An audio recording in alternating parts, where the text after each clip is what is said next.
Chixie. That's all I know. We are going to talk about behind the scenes of FastAPI and Friends for developers and builders. I have so much to tell you that I will have to go super fast, and we need to make sure that the talk goes well, but we have a special trick.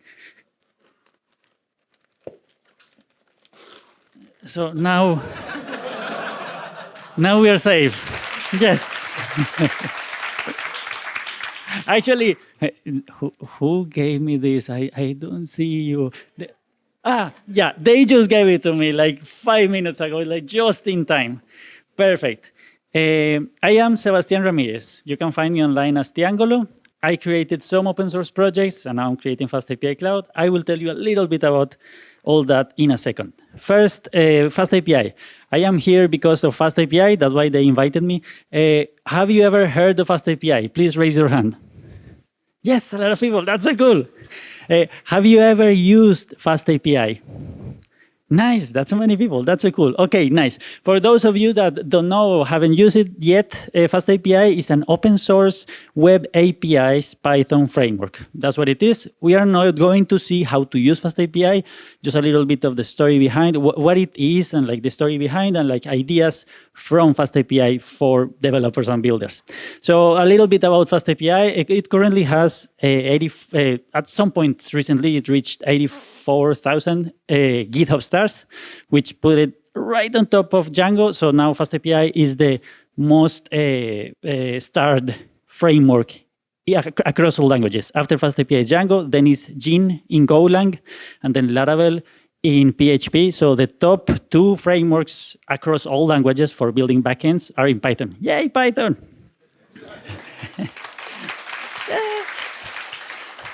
Thank you. I didn't expect an applause there, but thank you. Now FastAPI actually has like 89,000 GitHub stars. So it kept growing. Right now FastAPI has 4 million downloads and like 47K docs users daily. This is a lot of people just using FastAPI every day and downloading it every day. So it's like super cool. This means that it's more than 110 million downloads a month, which is more than Germany's population. And that means that it's around 5,000 downloads since we started the talk. So it's a lot of downloads, which I think is good, probably. It's also in the developer surveys from Python. It's currently now the one that's used the most. So people, this is not GitHub stars or downloads. This is people saying, I use this.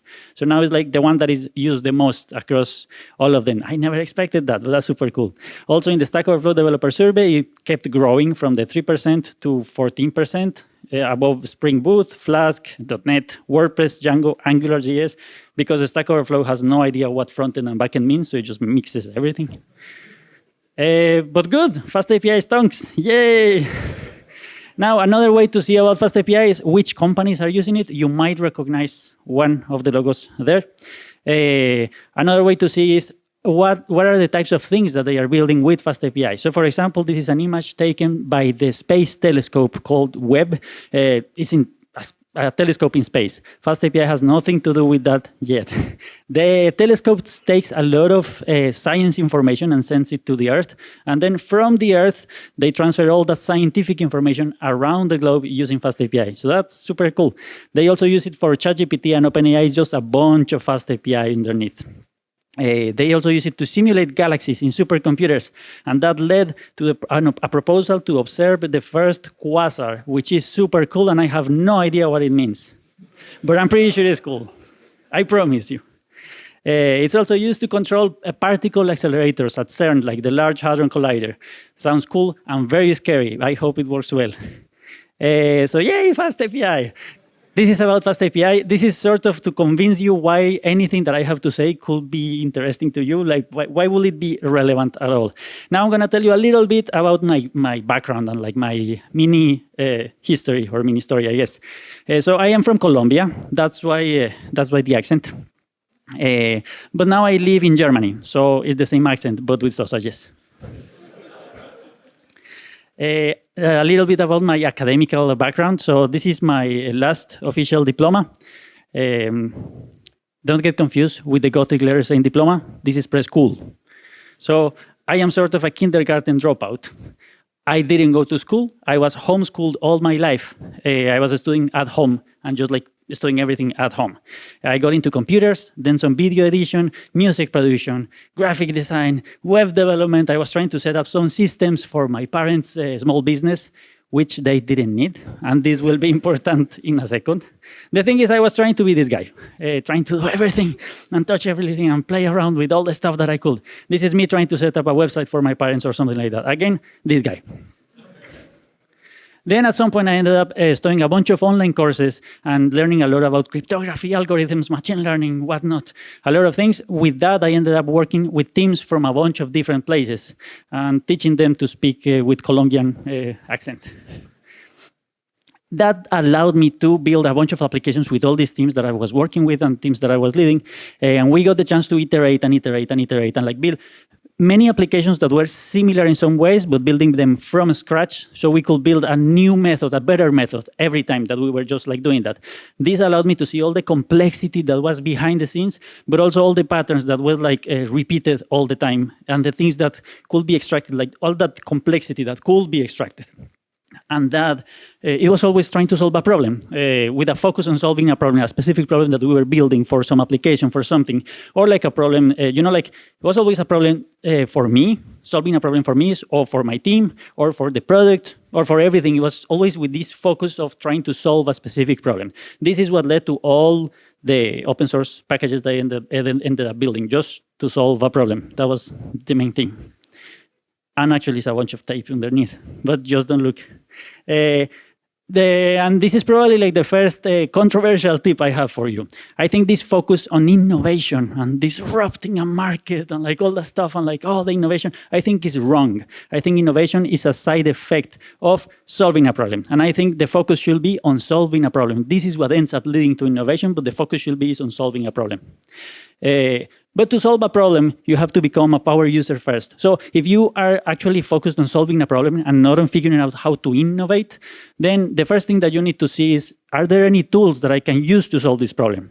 So you have some technical problem that you want to solve. It's hopefully an important problem for you. And the fact that it's important to you is super important. If the problem affects you directly, and this will help you build a solution that is actually useful.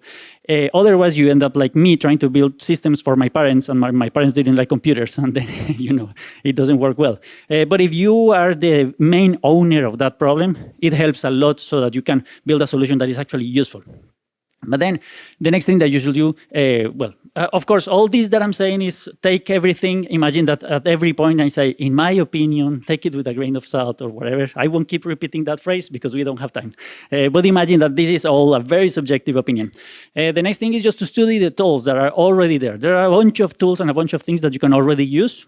And sometimes there are no courses or no manuals or only manuals or docs. Sometimes even just like the source code, and you just have to go and learn that. But if there is a tool that is solving the problem, try to use that tool, try to learn that tool. So the focus is on solving a problem and figuring out what are the tools that are already there to try to solve that problem.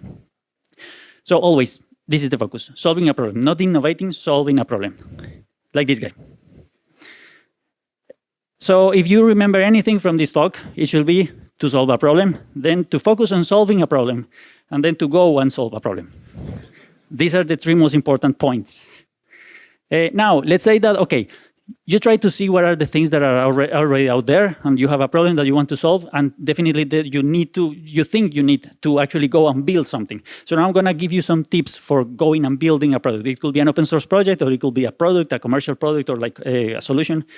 And the first thing is to build what needs to be built. It probably sounds like super obvious, but this has implicitly don't build what doesn't need to be built. We as developers like to go and build everything from scratch, and in most of the cases it's not really necessary to build everything from scratch. So the first thing is the focus should be on solving a problem. If the problem is not solved yet, so you go and check what are the tools, what are the things that are already out there. Maybe the problem is already solved, that you just need to take the solution and apply it to your problem, and that's it. You achieved what you needed. But maybe the problem is not already solved, so you need to actually go and build something to solve that problem. The next thing that could happen, most probably, is that there's a previous problem that needs to be solved to be able to get to the point where you want it. In this case, you also can check, is this previous problem already solved? And for this, many other building blocks can help, or open source projects, you can just like use the building blocks that solve the specific parts that are already solved and then just build on top of that. So this is sort of the magic of open source as well, because you can just like use many different tools for the specific things that are already there and then like build on top of that. But next, let's say that there's actually something that you actually need to build. So it's not a solution that is already there. How to know if it actually makes sense to go and build it? So if there's nothing already there, then just, let me go back for a second. If there's nothing already there, then like, yeah, just like you just have to go and build it. But maybe there's some solution, but the current abstraction layer is too low. It's just like so much complexity to be able to apply that existing solution that is just very difficult, or the cost of learning the new tool that you will build will be much lower. So there's a solution, but learning that will take 6 months. So maybe it's not as great as the thing that you could build. Or maybe the convenience of using the new tool that you are going to build, maybe the convenience will be so much higher. So in these cases, when there's already something out there, but maybe it's not as good as you wanted it to be, it should actually tip the scale. So the thing that you are going to build should be good enough that it should tip the scale. But actually, no, it should not tip the scale. It should trip the scale. So it should not look like this, it should look like this. It should be overwhelmingly better, this thing that you are going to build, than what is already out there for it to actually make sense.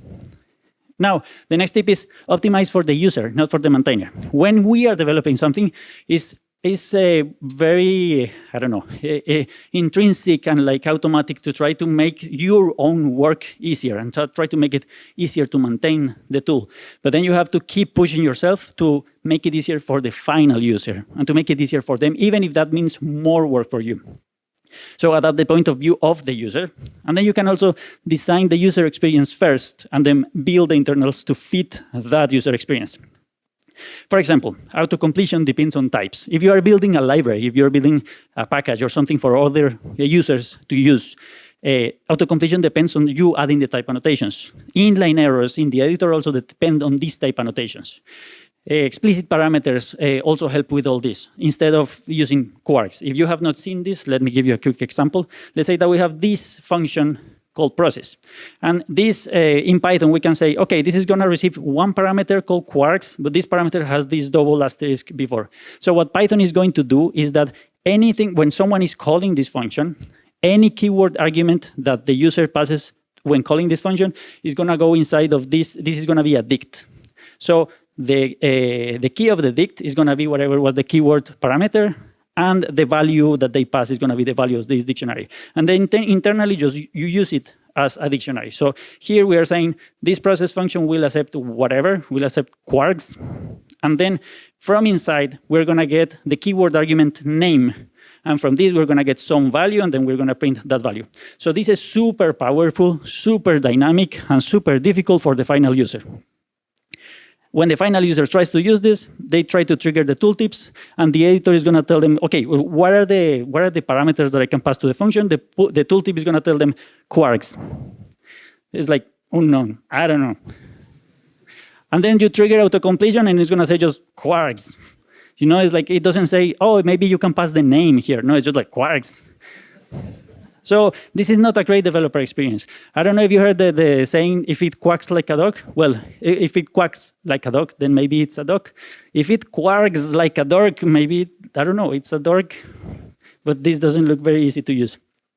So instead of that, you can define the function with the parameter that you expect to receive, the type annotation, and the default value. And now this achieves the same that we had before. But for the final user, when they trigger the tooltip, they're going to see there's a parameter called name that has a type string, and by default is world. And then when they trigger auto-completion, the editor is going to tell them, how about name? This is a known parameter. So this will help your users be able to interact with your tool better. It's just like focusing on the final developer experience of the users of your tool. So if your user needs to nail, just don't give them a wrench. It's better a hammer for those use cases. Standards. Standards, reading them might be boring, but you can get free interoperability. Nevertheless, be aware of non-use standards. There are many standards that are like, oh, this is, I don't know, like XML with namespaces and sound super sophisticated, and no one is actually using them. And there are also standards that are like sort of standards de facto, which means that they are not necessarily formalized in some specific way, but they are used everywhere. So be aware of those as well, because you can just like tap into that to build the things that you are building. Next is capture a smart newbie. So if you see a newbie, someone that is new to your tool, and is smart, and is willing to help you, just throw them a Pokeball and capture them, because they are very useful. They have fresh eyes, so nothing is obvious yet. So they will help you find the voids of information and find where are the places in your documentation that you are not explaining things clearly. They are going to help you find like voids also in the features and the things that you need for the tool. And it will help you also to adopt the point of view of the newbie. So, you know, like you try to say like, okay, I'm going to write this for newbies, so I'm going to think that I'm a newbie, and it's very difficult to actually convince yourself that you are a newbie. It's very difficult for you as the maintainer of the thing to forget everything that you know by memory. And then having someone on the side that is actually new to the tool and doesn't know anything will help you a lot adopting that point of view. Now, computer science hard problems. I don't know if you have heard that in computer science, there are two main problems. One is cache invalidation, and the other one is naming things. So we're going to talk about cache invalidation, and this is about reducing information duplication. We're going to see how this is related to cache invalidation in a second. So let's imagine that we have a class that defines where are the columns or like the fields in a database. So, and then we also have some class that defines what are the outputs of the API that we are returning when we are returning data. So if you notice, we have the ID is an integer, but also the ID in the thing that we are returning to the user is an integer. We are saying that the name is a string, price is a float, price is a float, description is a string, description is a string. So we are just repeating all this information. It's not really code duplication. It's not the same as code duplication because it's not the same code. This is written in a slightly different way, but it is still the same type of information. We are just saying ID is an integer. So this is duplicating that type of information. It could also apply to variables or to configs. I don't know if you've seen like, I don't know, maybe some long YAML file where you say like, oh, this thing will have this specific label. And then in the same YAML, some lines below, you have to say, this thing should match the label that I just wrote above. And then you are repeating that thing here and there, Kubernetes. And then like you are just repeating a bunch of information that is not super user-friendly. So this information ends up being like a cache. A cache is just a copy of whatever was the original information, or maybe the computation of some information, but it's just a copy of information so that you can access it quickly or in a more convenient way or faster. This is a cache. And when the data from a cache is obsolete, you have to invalidate that cache. This is the idea of the cache invalidation. So here in the code, if we say that this is the source of truth, then this piece of code will be sort of a cache of that same information. And then let's say that we decide to refactor this class in the database. And we say, no, actually the IDs are going to be a UUID instead of an integer. Suddenly, the old class is obsolete. So this one is saying that the ID is an integer. And you can actually have tests for the database, and they are all passing. And then you have tests for the data validation thing that you are returning, and they are all passing. And if you don't have tests that check the interaction between these two things, and you don't have tests for that, you won't realize that there's a bug in this. And the way that you realize that there was a bug is at 3 a.m. when they call you that the servers are down. And that's not great. So, of course, like one thing is to have like a lot of tests to make sure that all these cases are covered, but you can also try to reduce that duplication of information. That's so, for example, here we will have to go and change that model and say like, okay, the ID that we are returning is actually a UUID. To reduce this type of information duplication, I ended up building SQLModel to have a single class to define the data shape that we are returning in the API and the data that is stored in the database, so like the data that should be validated and things like that. So we can reduce a little bit of that information duplication.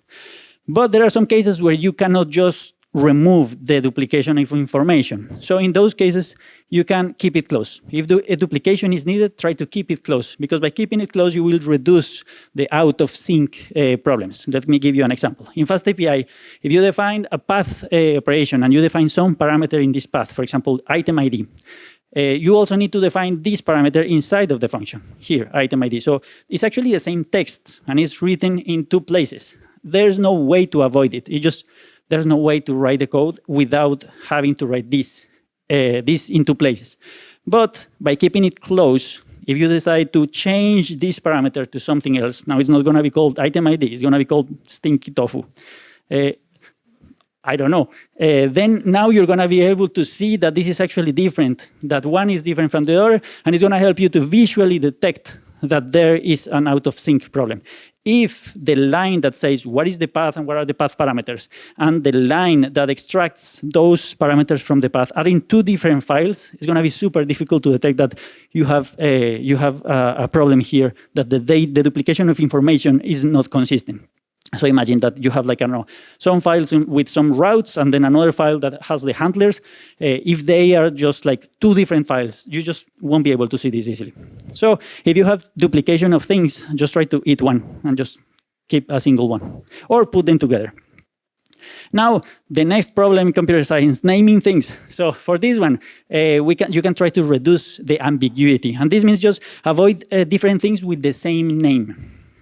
This applies to code, also applies to documentation, to configuration. There are many ways that you can put the same name to two different things, and that just makes things so much more complicated. Let me give you an example. This is, I guess, like the first open source kind of useful thing that I made. It was a Docker image for deploying Flask in Docker. Then I had like some piece of documentation saying like, okay, this is how you use it. You have an app directory that has some configurations, and inside of this, you have another app directory. So it's one app directory, and inside this another app directory. The one above only has like configurations and these other apps inside. And this one has an init and some Python code. So this one is a Python package or like a Python module. There are two things called app, explaining which one is which, and like when the app is inside of the app, and like, you know, like call the app that is in the app. And it's like, it gets so complicated. I ended up having to write so much text just to explain that. You don't have to read it, but I can show you that, you know, there's one app directory, but there's another app directory that refers to the Python package. And to make things worse, the application is also called app. The Flask app is called app. There are three apps here. It's like having two kids and naming both of them Lee. It's like Lee, and which one is one? Then you have to say Lee 2, but then Lee 2 will get angry because why is the only one? You know, so try to not name two things that are different. Don't name them the same. It's like this poor guy trying to find Turkey. And this is Turkey, but this is Turkey. And then it's very difficult. Like, do you want a sandwich or vacations? It's like, yeah. Next tip, write good documentation. I am a fan of documentation, so I have like 2 slides full of tips for the documentation. So you write a bunch of things. Then you need to check, well, I will suggest you check what needs to be explained before. So what are the concepts that you are assuming that the users need to know before being able to understand the thing that you are trying to explain, and then go and explain those things before. They will end up becoming like sort of a graph of concepts, like a network of concepts. So you are trying to explain this thing, but to explain this, you need people to actually understand the previous thing. So then you have to explain that previous thing before. And then if this requires something else, then you have to explain that before. So explain all the things that are prerequisites before explaining the main thing. And then explain everything that you need to explain. After that, reread the whole thing and rewrite the whole thing. Check if there are typos, if you can like structure better the documentation, trim it down, and then do it again. By the third time that you are doing it, it gets super boring, but it still is important. You do it again, and then you will find more typos, more things that can be structured, more words that can be arranged. Once you are able to read the whole thing and there are no more things to improve, then you can go to the next step. That is to read it again and check if you are saying the same thing in multiple places. In many cases, I end up explaining something in one paragraph, then I explain something else, and then without realizing, I explain the first thing again. And then reading the same thing with this mindset of like where I am saying the same thing in multiple places to try to consolidate them and put them in a single place. This will achieve that the users will have to put the minimum effort to get the maximum value. And that is the objective, that you put a lot of extra effort, a lot of extra time, just making sure that the content is great and is very easy and very fast to acquire, so that your final users will have to spend the minimum amount of time to get the maximum value out of the thing that you are building. The next tip, you don't have to read this. This is just an example. You can use space and graphics and emojis and notes. This is just about like how to present the thing, so it's nicer to read. So, for example, from here to here, this could have been a giant single paragraph. But then having a little space between these two tells your brain that once you reach this point, you can take a sip of coffee before you continue reading. So it's like, okay, I can do this. I can read this paragraph and I get a sip of coffee. Then you can read this, and then like this tip, for example, it's just like I get like a cookie for the eyes. It's like I reach there, I'm gonna see something that might be interesting. At least it has colors or something. But in the end, this was actually just like part of the same information, but it helps to structure and it helps the brain to know where there are some checkpoints and where, if it has to stop at some point, that it can continue there, things like that. You can also use consistency for the terms and concepts. So for example, there's something called a table model. If I want to refer to this same concept or this same idea in other places, I should make a very strong effort to call it a table model. I could have said, like, I don't know, a database model or something like that. But then the users could get confused, like, okay, is this database model the same thing as the table model? Or is it like a different thing? Or you know, like, which one is which? But if you make sure that you have consistency in the terms, then that will help your users make sure that you are, you know, like, naming the same thing. Also, the style for terms and concepts. So I am naming a concept that is called a table model, and it's like a specific concept for this library. Then by putting it in bold text, then the user is going to be able, okay, this is referring to something that is special in some way. Or showing like this is a piece of code, then formatting it like code will also tell the user like, oh, okay, this is not a word that I don't know, it's just that it's a specific piece of code. And then you can enable power users and like show them like the advanced guys and like all the stuff. But all these things are more important. Showing and explaining to the newcomers is more important than showing the advanced users, because the advanced users already went to the first part. They cannot even like go to the source code and like see how everything works underneath much more easily than whoever is coming just for the first time to your documentation and to your tools. You can also try to use docs-driven development or documentation-driven development. That's this sort of a weird idea of, I write the examples that I want to show, and these are actual Python code, Python files. They are not inside in the Markdown file. They are an independent Python file. And then I run these Python files in tests. But then I include this Python file inside of the documentation. And then I write the documentation explaining how to use it. So this is how you use the library. And then after I do this, I implement the actual thing underneath to make it work. So when we get to this point, it's still not working. But this also helps me figure out that this is very difficult to explain. It doesn't make sense to use it this way because it's just difficult to explain. And if it's difficult to explain, it's going to be difficult to think about it and to work with it. So when you have like a documentation or a tool that is easier to explain and you can bring the concept easily to the final user, then that interface is going to be more helpful for them and for them to work with others and like all that. And then that is the point where to implement like this tool. It's maybe like, I don't know, a little bit strange and different from what we are used to, but this could help a lot. In particular, if you are building something for others to come and use. And then the other trick that I use is that these examples of code, they are run in tests.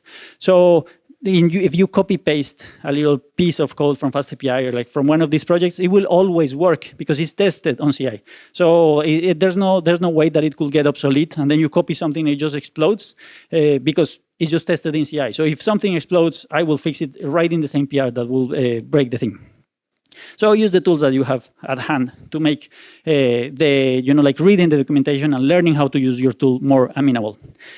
Now, another tip, premature abstraction is dangerous. You might have heard that premature optimization, this is when you try to optimize something and make it super fast before even checking if it actually makes sense to make it super fast, if it's even used. And then you can end up adding a lot of complexity to your tool that was not necessary because it was not even used. But I say that premature abstraction is even more dangerous because it's more difficult to notice.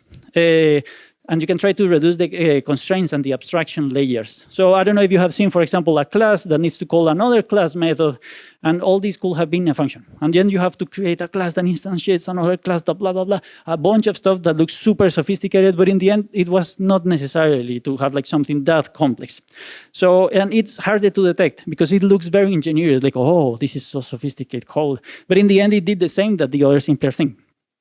So if you have like some abstraction or some complexity, you should have like some specific reason to be there. And the reason should not be that there was a book that told you to write the complex thing. It should be that this will help in the product in this way. You know, like it will make tests faster. It will make the users happier in this way because they will have the information in an easier way. It should have like a very specific reason for it to be there.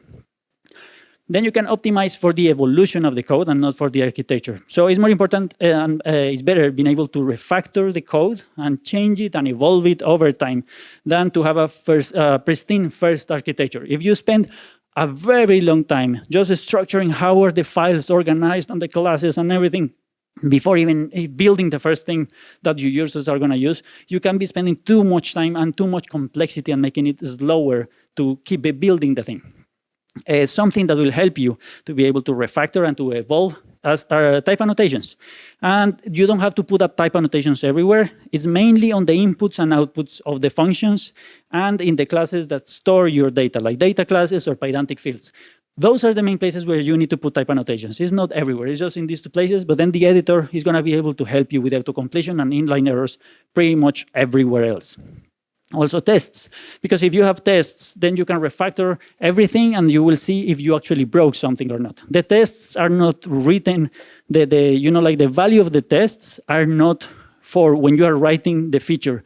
They are for when you are writing another feature that ends up breaking the first one. That's when you notice that, okay, there's something wrong. And like then, you know, like you can bring this until you have everything green again. And then you can try to limit magic keyword arguments. Like similar to these quarks that I was talking about, when you pass some keyword argument that has some particular structure and depending on whatever is the keyword, it's gonna do some magic behind the scenes. This will work with if the framework supports it, but it's very difficult to refactor that and to detect that it can have like, I don't know, like it could have incorrect syntax for whatever is that magic string. The same with import strings. If you have some text, some string that is going to have something that should be imported by something else, this ends up being sort of magic, and there's no way that the editor can tell you, hey, this is wrong, or like there's a syntax error here, because there's no way that the editor can check the internal string. And the same with magic strings and things like, you know, like if you have a micro syntax that is just put inside of a string, like for example, having SQL inside of a string, there's no way that the editor can actually help you see if the SQL is correct or not. So trying to avoid these things will help you have a better time refactoring and evolving the code. And now, simpler is better than complex. This is part of the saying of Python. So it's like, it sounds great. Simpler is better than complex. Yes, of course it's better. But achieving simpler is harder than achieving complex. Because when you are trying to solve a problem, in many cases, the first solution that comes to mind is so complicated and involves quantum computing and blockchain and AI and whatnot. And maybe you just needed a function. So achieving simple stuff actually requires more effort. Building complex stuff is in many cases easier than building simpler stuff. But the trick is just to put the effort, because build the simpler stuff, because this is the price of cool products. Just like put the effort to make the simple thing. Now I'm going to give you a couple of tips for managing large projects like what has happened with FastAPI. So first, the workload is this big compared to the people doing it. It's a lot of workload. Open source projects, most of the open source projects are managed by 1 or 2 developers, like a handful of developers. But in most of the cases, it's just like a tiny handful of developers. And the community is made of specific individuals. So when you are feeling like that there's a project that is not being like good enough, or they are not solving a problem or something, try to be kind to those people, because those are very specific individuals doing most of the work. And try to, so that in the case of the users, and in the case of someone that is building a framework, just know that this is the case. Not by saying like, oh, this is a community project. That doesn't make automatically a bunch of people to come to help. It's always like, you know, like there's not many people actually putting all the work in most of the open source projects that you build. So you can also try to automate and like make things that automate the tests and the PRs and the documentation and things like that to help you a bit with all the workload that needs to be done. And for example, in the case of FastAPI, like I have the chance of having like a bunch of people that are helping me and that are part of the team just working with FastAPI. But this is not always the case. So try to be kind to like all your open source projects. And for example, there are some other use cases that require, can just be done by the community. For example, FastAPI has translations to traditional Chinese. I don't know Chinese. I don't know how to write it, I don't know how to read it, and I don't know how to speak it. I wouldn't be able to do this. This is something that has to be done by the community. This is something that some people have to come and make the pull requests, and someone else has to come and review them. And that's the way that's why there are translations to traditional Chinese, just because people are just making that work. And for example, the FastAPI documentation has traditional Chinese documentation. Because of these people, these are the main people that have been working. And some of them are actually here. Can you raise your hand or stand up for a second, 5 seconds? I know that there were some here. Okay, everyone is so shy. All the contributors are so shy. But anyway, I wanted to really thank you for all the work, because that helps a lot, and that helps everyone to be able to access FastAPI in a way that is more convenient to them. Now about the issues.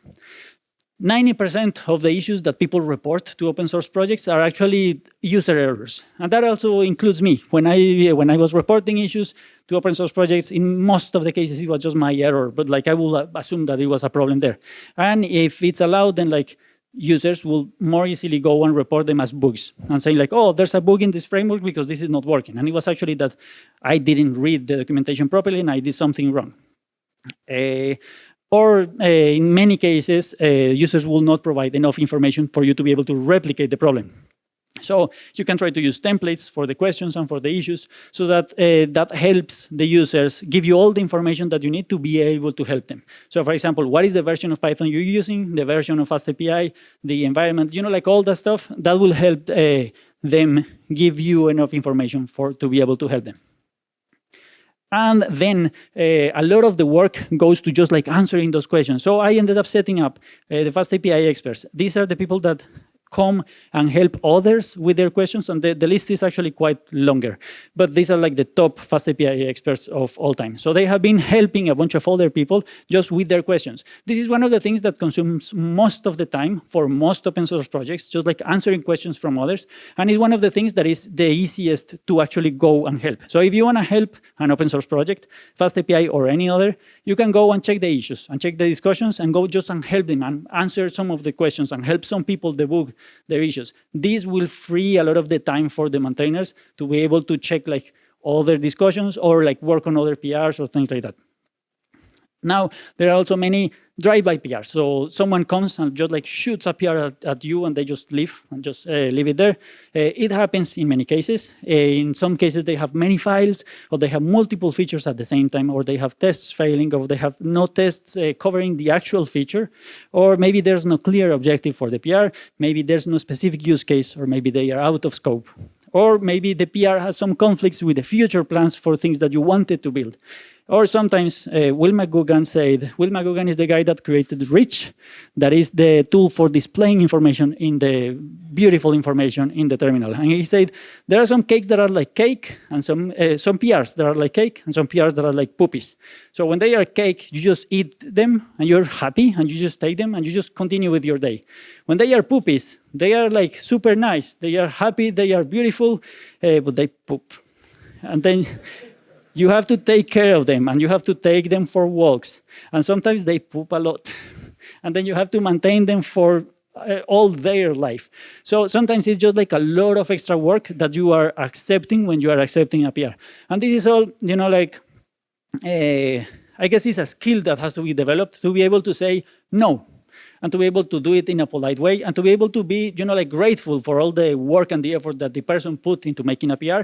But you don't really need or have to accept all the PRs, because, there's a bunch of trade-offs that you have to have in mind. Now, there are also drive-by reviews. So sometimes some people could come and just ask for changes about style. And maybe you don't necessarily agree with that style, or maybe you have automation to check the style with whatever is the style that you have in your code, or the code structure with some personal opinions that don't necessarily agree with your specific personal opinions for the project that you are trying to build, or maybe asking for extra changes or features, or maybe there's only one line change, and they are saying why hasn't this been reviewed yet? Why hasn't it been merged? It's only one line. But the thing is, for one line change, you still have to review the other 1,000 lines that could be affected. And you have to make sure that this line doesn't affect everything else that is happening. So, like it's not as just as, it's a single line, then you can just like merge it, because you have to check that everything is still working. So you can write docs explaining what to review and helping people actually come and review properly in a way that actually helps you. For example, does it solve the problem? Or does it have test? Or like if you have specific things that you would like to be reviewed, you can ask people to help you review with that. And then, I don't know if you heard that no pain, no gain. Well, when you gain, there's also some pain sometimes involved. When you get a lot of traction, a lot of users, sometimes, like the bigger the impact, the higher the chance of bitter people. If you cover a lot of people, there's gonna be some people that will be bitter. It's normally a tiny amount of people, but there's gonna be some people that are, like, a little bit bitter, or like, and they are weirder, the haters, and weirder, the complaints. It just happens. That's success. But there are also dark places that you can try to avoid. For example, Hacker News or Reddit or some forums. Sometimes they are very dark places, and people sometimes online, they don't realize that they are still people, and the other people on the other line is also people. They're all humans. They forget that, and they just can be super demeaning and like entitled and demanding. And the other person on the other side might not reply, but still sees it, and like it still hurts. Even if like the other person doesn't say anything, they still see it, and it hurts. So like it's good to have in mind to not be.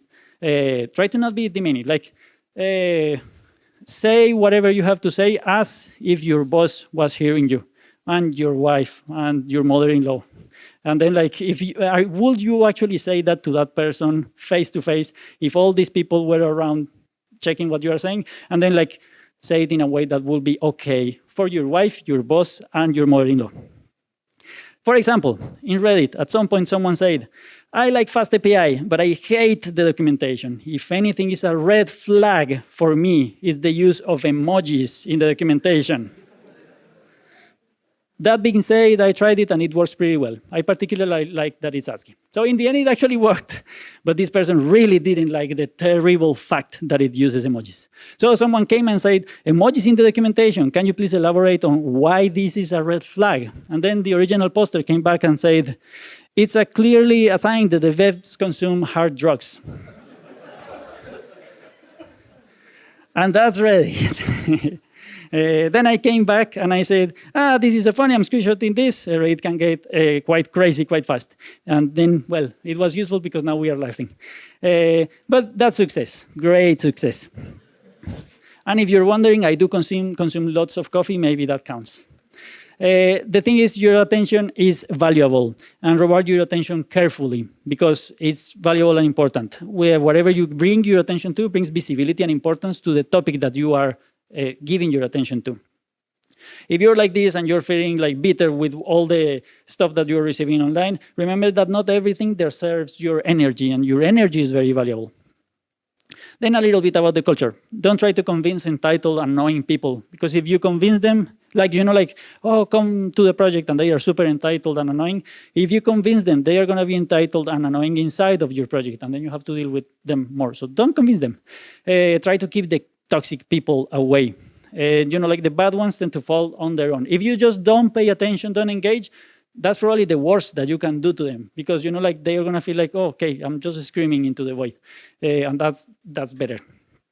But still, you have to protect the community because that's your responsibility. You acquired that responsibility, want it or not. And sometimes you need to take action when it's needed. If someone is being demeaning against other, you have to step in. You cannot say like, I won't deal with the conflict. You have to step in and say like, this is not well done, like it's not accepted in this community. And most people, most people are good. The faults are like, like a small, tiny percentage of people. And sometimes you can just like focus on building things, and in most of the cases, that is fine.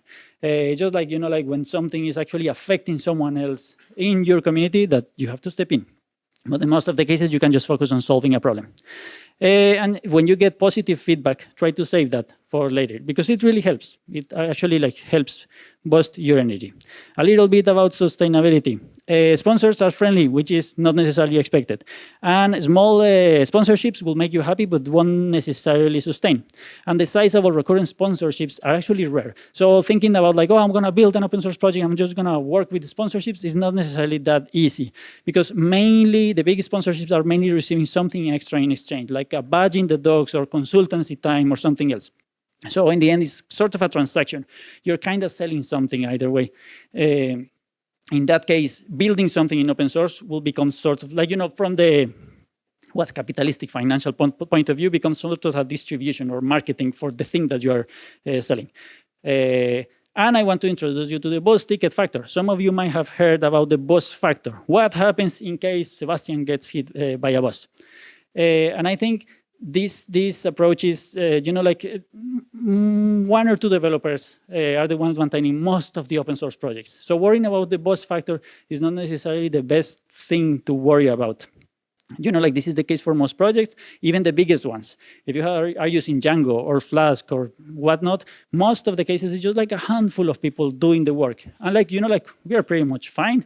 It's like worrying about poisonous frogs. Like going around in your day worrying that a poisonous frog is going to touch you and then you're going to die, instead of worrying about washing your teeth. Like this. You just worry about poisonous frogs. We only have them in Colombia. You don't have them here. You don't have to worry about them. We don't even worry about them. They're in a corner there in the Amazon. So yeah, it's not worth worrying about like this when there are other important things to worry about, like washing your teeth. You should wash your teeth. Your teeth could fall off. Please wash your teeth. This is actually important. It's not necessarily as obvious and as scary as a poisonous frog, but it's super important because this is something that you need to keep doing for things to keep going well. So whenever you think about the boss factor, it's like, what happens if a boss runs over this person? Let's remember to think about the boss ticket factor, which is who's paying for the ticket. So we are all riding on this boss, and there's some open source maintainer doing all the work. What is the ticket for this open source maintainer? Why is this maintainer actually doing all that work? What is the boss ticket? Remember that airplanes have only 2 pilots, but they have lots of tickets. So that's why you keep seeing airplanes on the sky. It's not because they have 20 pilots, it's because they have a lot of people paying tickets. So there should be some value, some objective that this maintainer is receiving. Maybe it's satisfaction, and that is totally fine. Just like, I'm just working my nights and my weekends just for the satisfaction of it. That's totally fine. It won't last for too long, but it's totally fine. Recognition or job perks, because you're going to be able to find a job more easily if you are contributing to open source or something like that. Or maybe the open source developer is trying to sell you something. But think about what is the thing that the other person that is giving you something for free is actually getting out in exchange. There should be something. There should be something that this person is getting for that person to continue working on that. If you are worrying about the boss factor, worry first about the boss ticket factor. When you think about the boss factor, please think about the boss ticket factor.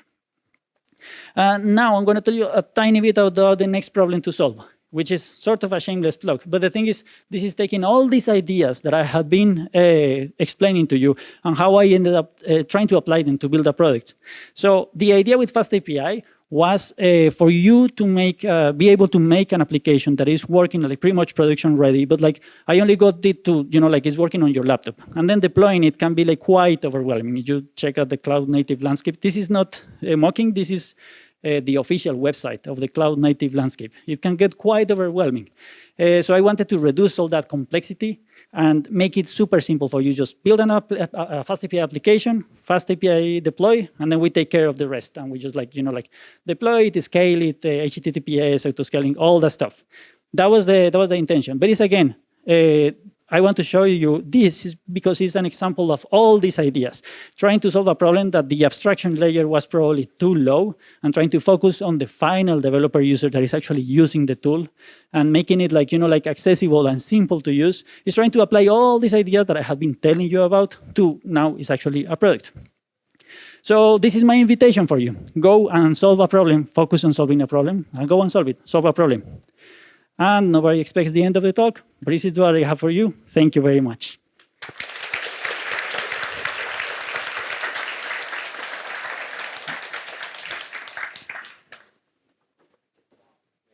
别感谢田 Golo 带来丰富又诙谐的幽默的演讲。So special thanks for Tian Golo for bringing us a inspiring and humorous talk. So I guess it's time for Tian Golo to solve a problem. Yeah, so can you help me to switch to Slido page? So if you have any question, you can use a Slido and I will repeat the question and Tian Golo will answer it. 所以现在是现场 Q&A 的环节，那现在就是现场开放给大家去给Tian Golo解决问题。所以对，那开始吧。Oh, yeah, can we have the slides? Yes, I can share the slides. Please ping me about it, and I will share them on the Discord because I haven't shared the link yet, but I will generate it so we can I can share it. OK， 他说那个Tian Golo说他可以提供简报，那到时候后续我们会在Discord 频道发布有关消息，这样。What are my favorite open source? Should I just read? Yeah, okay. What are my favorite open source projects, excluding the ones you made? But I have to like my open source projects, otherwise, actually, like sometimes I'm not convinced, and I'm like, I want to improve this.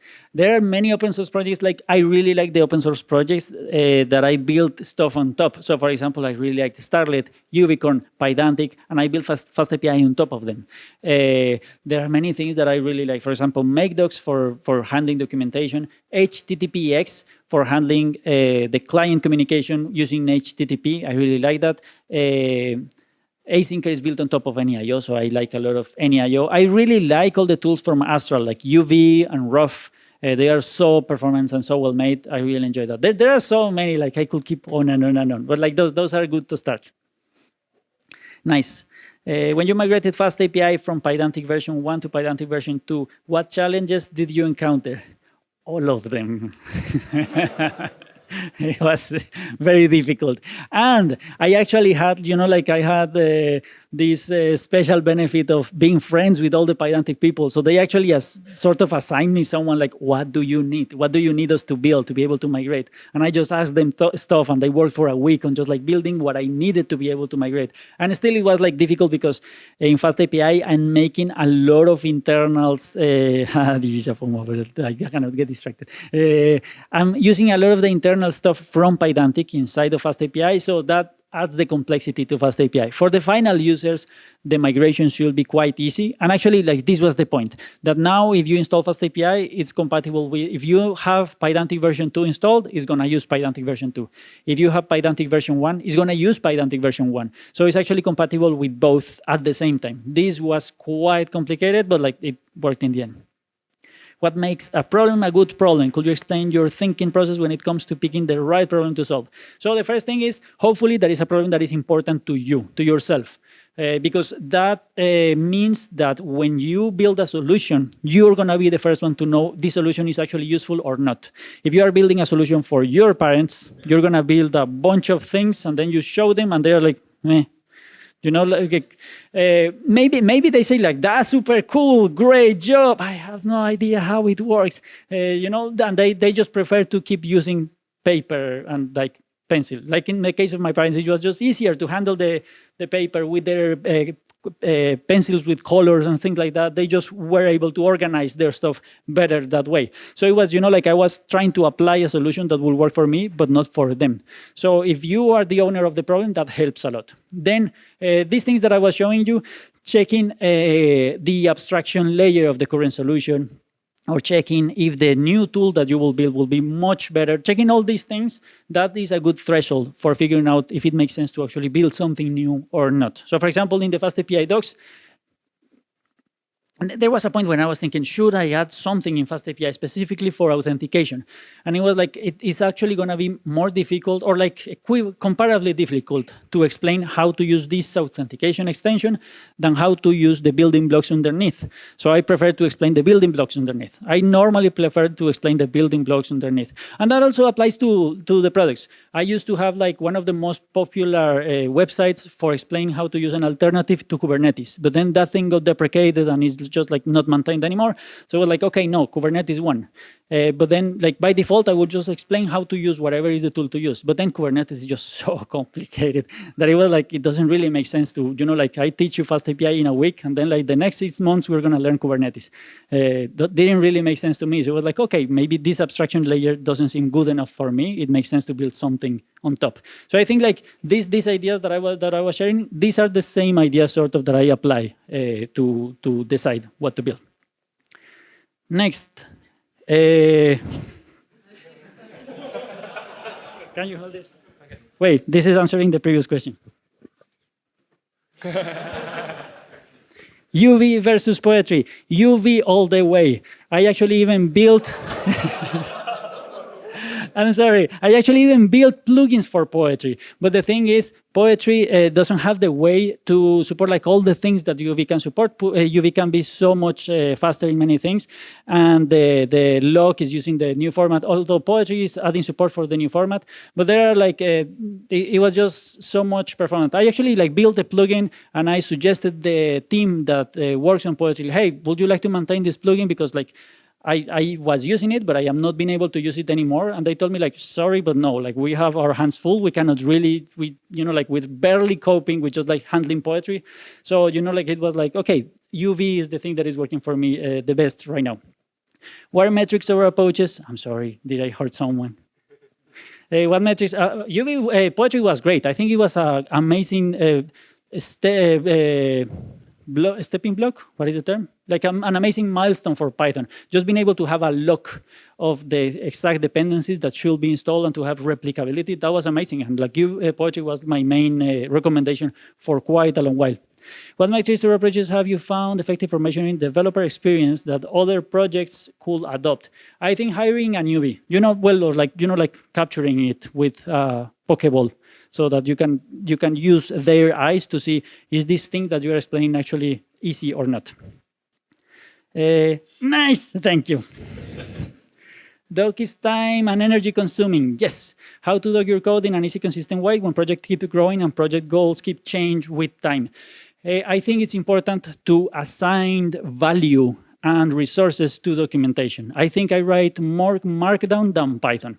And I think it's important. It's just like it needs to be accepted as something that is important. In particular, if you are building it for external users. If you are building it just for the internal company, it's much more difficult to justify, and sometimes you have to do whatever is like the best effort that you can. But in many cases, it's not a justifiable. But if it's like a public project, then you have to. One more question and we are done. Pick the best one. Fun to be a developer, use AI to write doc. FastAPI support class-based view. This is fast, this is no. How much user-friendly one? Well, you use AI to write docs? I use, I can answer this one. This was the most liked.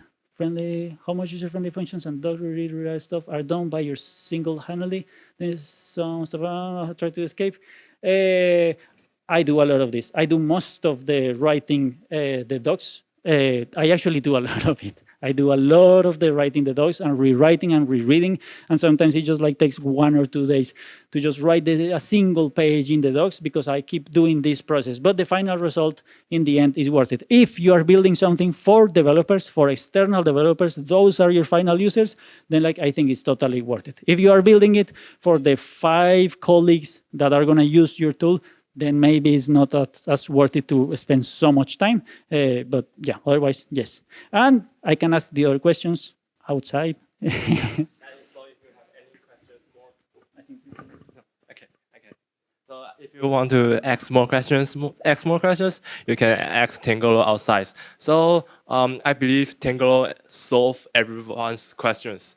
If you're not solved it yet, ask him outside or later. Yeah, and so another big applause for Tangolo of humor and inspiring speech again.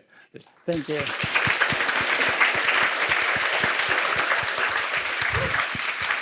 Cheers.